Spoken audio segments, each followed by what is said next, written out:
John, with the benefit of a couple of days to look back on it, are your reflections any different on the point from Lincoln on Saturday? Well, I'm still disappointed that we didn't win. I've heard it described as a boring game and a non-event. Well, it wasn't a non-event as far as we were concerned, because we made 6-7 good chances. The fact still remains that we didn't hit the target and we didn't trouble them enough to score a goal. And if we want to get where we want to be, it's not to sound like Tiger Woods, we need to win games, and the way you win games is by scoring goals, and that's what let us down on Saturday. Is it another example of the ambition that you're showing and the progression that you want to make, that perhaps in your previous seasons in the Football League you'd have gone there and taken a point? Well, people say that recipe for success is draw your away games and win your own games.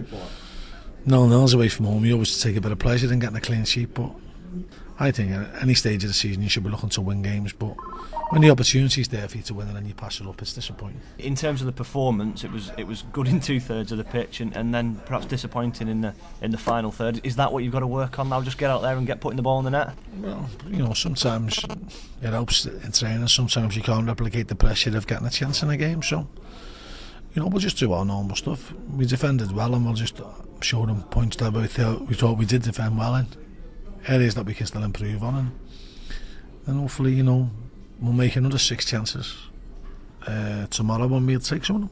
How much can yourself and Jimmy impart your own experience and your own wisdom of doing that very thing, putting the ball in the net? Well, I'm speaking to the players over the last month or so, and one big thing is you've got to believe you're going to score before you start. That's a big key. It's like a golfer having a putt. If he doesn't believe he's going to put it in, there's a good chance he's going to miss it. And a lot of these sports psychologists go on about visualisation and visualising the ball in the back of the net. I wouldn't go so that far, but you still got to believe you're going to score, and it's got to become second nature to you. Finishing's got to be a second nature thing. The minute you think about it, it's going to be difficult.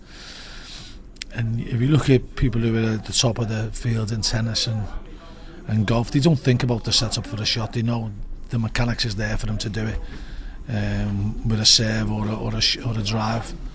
The mechanics is honed over a period of time, and one of the big problems that Mark Patson pointed out to the players on Saturday was that the technique wasn't right when they struck the ball, and that's something that you shouldn't be found wanting for your technique if you're a professional footballer. Should come as second nature, I suppose.